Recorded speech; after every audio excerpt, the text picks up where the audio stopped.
Bom dia, pessoal! Nós somos alunos da 1001 e nesse trabalho de física vamos explicar um pouco sobre a terceira lei de Newton. E também vamos demonstrar com um experimento para vocês entenderem na prática. Bom, a terceira lei de Newton, o princípio da ação e reação, estabelece que para toda força de ação existe uma força de reação de igual magnitude e direção, porém em sentidos opostos. Quando um corpo A exerce uma força sobre o corpo B, este último exerce uma força de mesma intensidade sobre a A. Essa lei é uma das bases da mecânica clássica formulada por Isaac Newton e publicada em 1687 junto com a primeira e a segunda lei de Newton. A terceira lei de Newton descreve as forças de interação entre dois corpos, onde uma força de ação gera uma força de reação igual, mas em sentido oposto. Essas forças não se anulam porque atuam em corpos distintos e podem produzir efeitos diferentes dependendo da massa dos corpos envolvidos. Por exemplo, em uma colisão entre carros, algo se deforma, mas a gravidade do dano pode variar conforme a resistência dos materiais. Durante o disparo de uma arma, o atirador é empurrado para trás pela força de reação ao disparo. Quando uma pedra atinge uma vidraça, a força que a vidraça aplica à pedra diminui a sua velocidade, enquanto a pedra pode quebrar o vidro.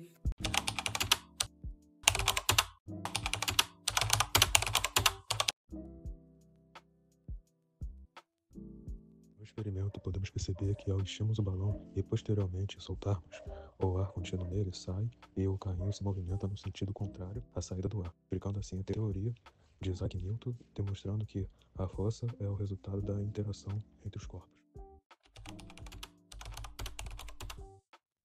O princípio da conservação da quantidade de movimento afirma que, em um sistema isolado, ou seja, sem ação de forças externas, a quantidade total de movimento do sistema permanece constante ao longo do tempo.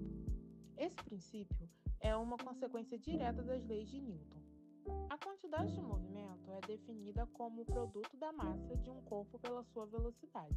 Assim, se não houver forças externas atuando sobre o sistema, a soma vetorial das quantidades de movimento de todas as partículas ou corpos dentro do sistema se mantém inalteradas, mesmo que ocorra interação entre eles, como em colisões ou explosões.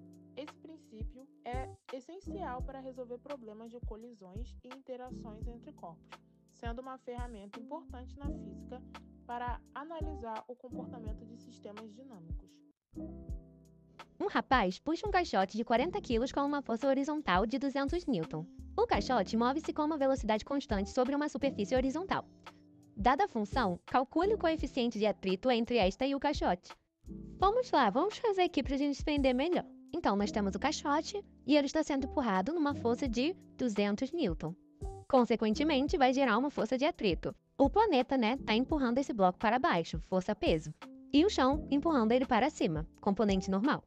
Como o caixote está fazendo um movimento horizontal, nós teremos um movimento retilíneo uniforme. Ou seja, a força é igual à força de atrito. E no vertical, a gente não tem uma aceleração, então a força normal é igual à força-peso, que é igual a massa vezes a gravidade. Então, a normal é a massa do bloco vezes a gravidade de 10. E esse valor vai dar 400 N.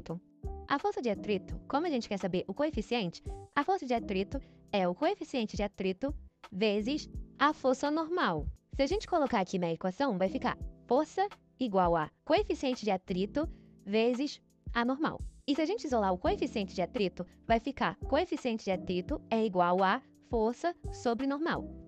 Agora é só substituir pelos valores que vai ficar 200 sobre 400, que nós vamos simplificar, vai ficar 2 sobre 4, que vai dar 0,5. Então, gente, esse é o resultado, o coeficiente de atrito é 0,5. Valeu, gente, até a próxima!